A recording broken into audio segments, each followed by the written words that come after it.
And Marina Mabrey is looking like, I know this didn't just happen to me. I know this did not just happen to me. And yes, indeed, Marina Mabrey, it did. Because sometimes the grass is not always green. Ever seen someone's bad karma hit them like a fast break dunk in the face? Well, Marina Mabrey is living that reality right now, and it's hilarious. This is the same Marina who laughed when DiJonai Carrington poked Caitlin Clark in the eye like it was some playground prank. That smug grin? Yeah, it's not looking so cute now. Indiana, who had a 2-point lead moments ago, now trails by 4 following. Marina Mabrey, remember she was making fun when DiJonai poked Caitlin Clark and I remember she was doing this? Fast forward. Clark's becoming the face of the WNBA, while Marina's stuck on an island, waving her arms like a desperate hitchhiker trying to escape Connecticut. The Sun? Falling apart faster than Angel Reese's jumper. Indiana fever? Building a squad that's starting to look like the next dynasty. And Marina? Well, she's finding out the hard way that when you mess with greatness, basketball karma will put you in your place. What in the world? What in the world? They just left me holding the bag. They got me. They left me. They left me, and I am just holding the bag. I'm sitting here. I wanted to trade from the Chicago Sky to the Connecticut Sun because I said I wanted to be on a championship style team, right? That's what I wanted, right? But now, we see. So, how did we get here? How did Marina go from sidekick giggles to WNBA afterthought? And what does this spectacular downfall tell us about Caitlin Clark's grip on the league's future? Get ready for a story of instant karma. Are you ready? Let's go. Money Mabrey requesting a trade from the Connecticut Sun. Marina Mabrey thought she could ride the wave of petty drama and come out on top. Instead, she's sinking faster than the Sun's playoff hopes. It all started with that smirk, the infamous courtside laugh as Carrington jabbed Caitlin Clark in the eye like a middle school bully. Marina acted like she was at a comedy show, not witnessing a cheap shot against the face of the WNBA. When you went and kind of swatted at Caitlin, did you intend to hit her in the eye? And if so, could you just, or if not, either way, could you talk about what happened on that play? I don't even know why I would intend to hit anybody in the eye. That doesn't even make sense to me. But no, I didn't. I didn't know I hit her, actually. I was trying to make a play on the ball, and I guess I followed through and I hit her. So obviously it's never intentional. That's not even like the type of player that I am. But basketball fans don't forget. That moment stuck. Clips flooded social media, and while Clark shook it off with the composure of a veteran, Marina leaned into the pettiness. Big mistake. Because karma? She's got a crossover quicker than Kelsey Mitchell. Did you and Marina kind of laugh about it afterwards? It looked like there was later on in the game they caught you guys laughing about it. No, I just told you I didn't even know I hit her, so I can't laugh about something I didn't know happened. With the increased Word around the league started spreading. Marina's presence was toxic, chemistry killer. The Suns' locker room was tense, and it wasn't hard to trace some of that tension back to her. Teams around the league took note. No one wants drama when they're trying to win championships. Sun has set in freaking Uncasville, Connecticut. The Connecticut Sun is no more. Ever since everybody and their mama, including the head coach, the former head coach being Stephanie White, ever since everybody and their mama jumped ship, I said it is over with. They have lost all their talent. And now, guys, it's breaking news. Marina Mabrey has said, you know what? She looked to her right. Hold on. She looked to her right. She looked to her left. She said, I can't do it no more. And in a league where rosters are tight and contracts are precious, being labeled a problem is the fastest way to see your career hit the bench permanently. Front offices talk. Coaches compare notes, especially when you're already in your fourth team. Marina Mabrey is hilarious. I'm sorry. This is her fourth team again. She used to be a Dallas Wing. She used to be a Los Angeles Spark. She used to be a Chicago Sky. And now she's a Connecticut Sun. And now she's like, you know what? Again, like she looked around at that Will Smith. Remember in the Fresh Prince of Bel-Air, Will Smith came home and it was no furniture, it was no people around. Now, Marina's left refreshing her phone like it's her job, wondering why no one is trading for her. Her DMs? Empty. Suddenly, that laugh doesn't sound so sweet. Marina Mabrey? This is what Marina Mabrey said when she went to Connecticut, by the way. Being a part of a team like this that is so disciplined with a championship mindset, I haven't been a part of that yet. Remember, she was traded to the Sun just back in July. But now, things done changed. Basketball fans have turned the clip of her chuckling into a meme. Her social media posts get flooded with comments like, "Still laughing," and "How's free agency treating you?"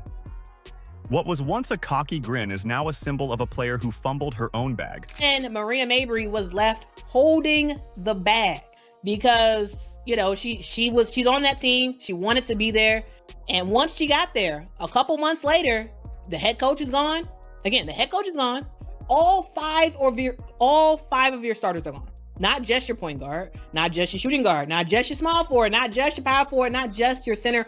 All five are gone. So that veteran presence that have won championships before, gone.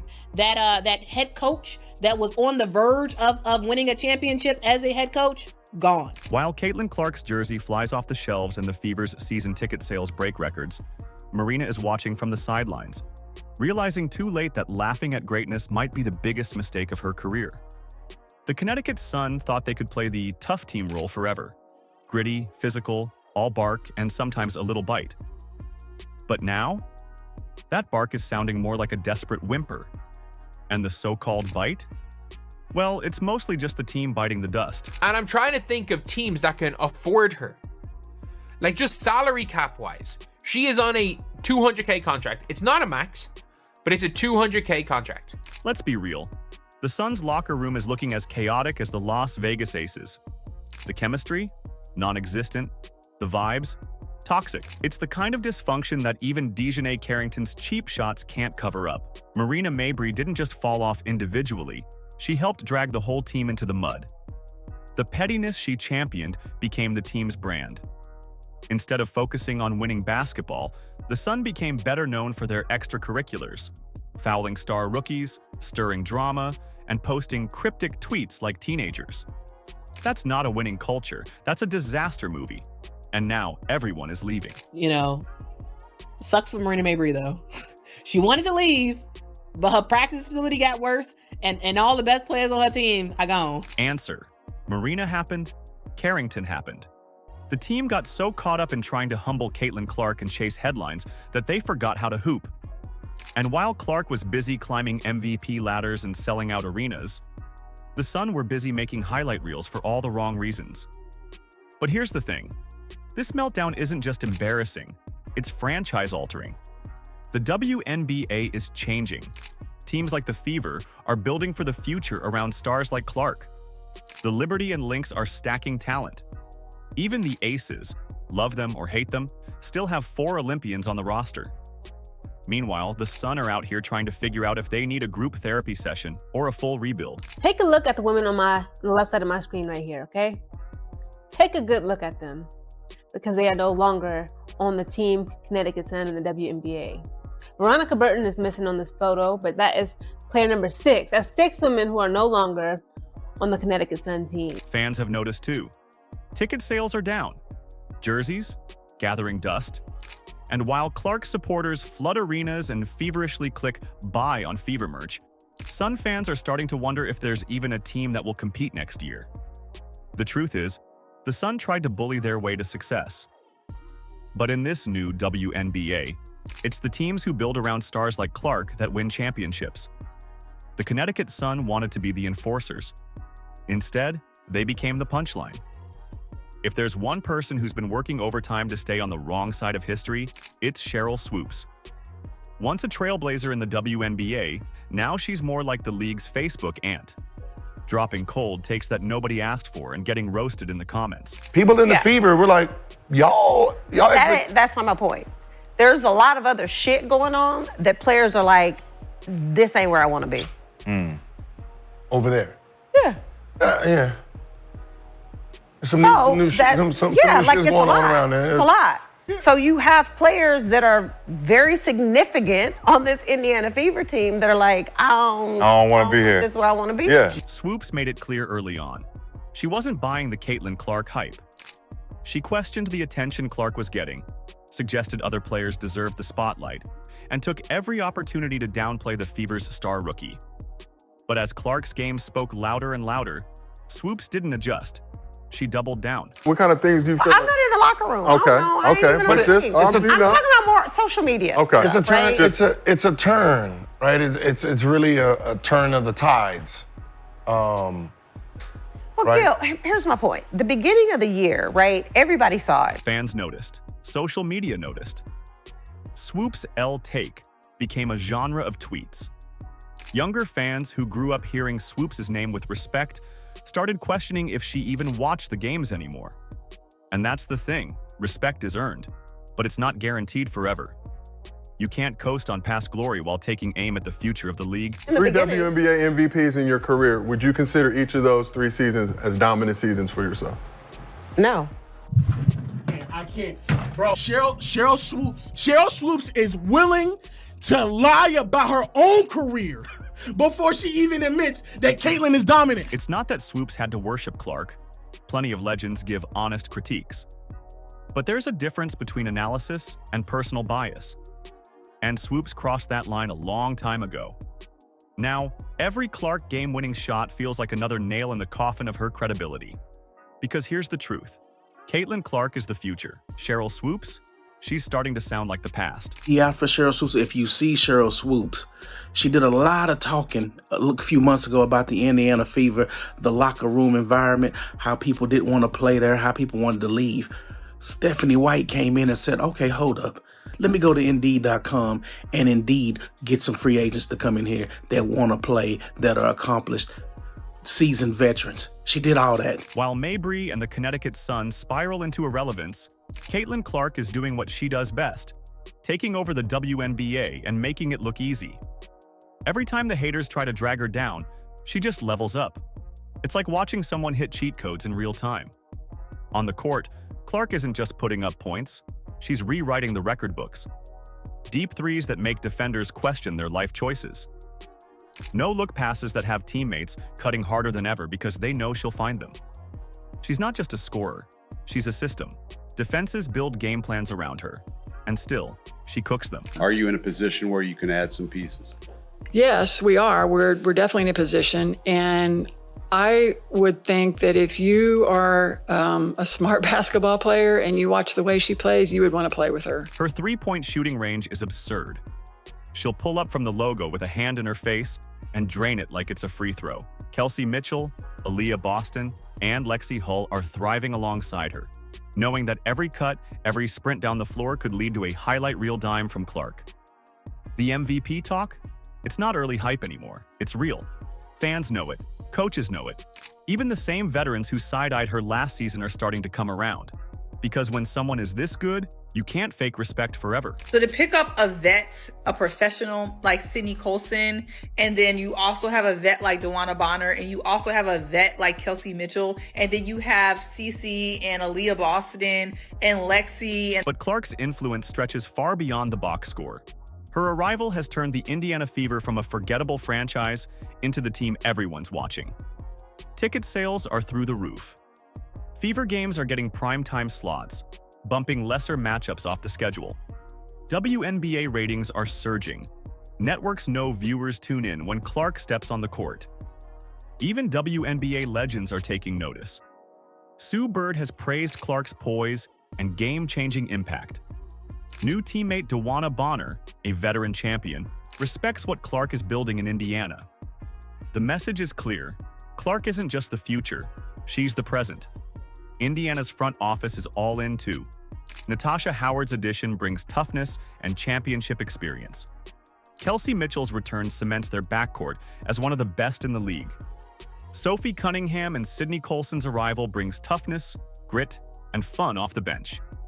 Everything is being built around Clark, and it's working. Indiana Fever are officially title contenders. Every day they have something new for us in free agency. And today, it's Miss DeWanna Bonner. Six-time WNBA All-Star and WNBA champ, a veteran in this game, can pretty much do it all. Also an enforcer, nasty defense. Should I continue? We have a new starting five. Caitlyn at the 1, Kelsey at the 2, DeWanna at the 3, Natasha Howard at the 4, and Aaliyah Boston at the 5. This isn't luck. It's what happens when you're that good. And for players like Mabrey, who thought their petty antics could overshadow Clark's talent, reality is setting in. Greatness wins. Every time. Clark didn't just survive the hate, she turned it into fuel. And now, she's torching the league with it. If there's one thing the WNBA miscalculated, it's the power of Caitlin Clark's fan base. Because every time someone takes a cheap shot at Clark, whether it's Carrington on the court or swoops behind a microphone, her supporters clap back louder. And they aren't just WNBA diehards. This is a national movement. So again, I don't hold it against Marina Mabrey. I actually feel sorry for Marina Mabrey because she is pretty much stuck, entrapped in Uncasville, Connecticut, where they don't even have facilities. The second Clark got poked in the eye, the internet exploded. Fans dissected every angle, every replay, every smirk from Marina. What started as a foul turned into a rallying cry. Protect Caitlin Clark. Twitter, TikTok, Facebook, you name it, was flooded with fans calling out the disrespect and demanding better from the league. But this isn't just noise. It's shifting the WNBA's culture. Referees are being scrutinized more than ever. The league office, under pressure to ensure its rising star, isn't treated like a punching bag. And teams are realizing, taking cheap shots at Clark might win you a headline, but it'll cost you your reputation. That doesn't make any sense by any stretch of the imagination. In what way would you not want to play in Indiana? The place where you're getting sold out arenas, the most viewership on television, playing with a player who was top 3 in MVP voting as a rookie, who clearly elevates her teammates around her. She scores a lot, but she is also dishing out the ball, able to elevate everyone around her. Why wouldn't you want to be in that system? Marina Mabrey laughed when Caitlin Clark got poked in the eye. Now she's sitting at home waiting for a phone call that may never come. The Connecticut Sun thought they could bully their way to the top. Now they're watching their season crumble. Cheryl Swoops kept downplaying Clark's greatness. Now every Clark highlight makes her look more out of touch. That's not coincidence, that's karma. Caitlin Clark didn't need to clap back on social media. She didn't need to start drama in press conferences. She let her game speak, and the results are undeniable. She's dominating on the court, lifting the fever, and transforming the entire WNBA. Meanwhile, the haters are falling one by one. Because this league is changing. The players who elevate the game are thriving. The ones who try to drag it down, they're getting left behind. So the next time someone tries to take a cheap shot at Clark, they might want to think twice. Because karma? She's got Clark's back, and she's got a jumper just as powerful. Do you agree? Let us know in the comments. Like, subscribe, and turn on all notifications so you never miss out. Click the video on the screen, and we will see you in the next one.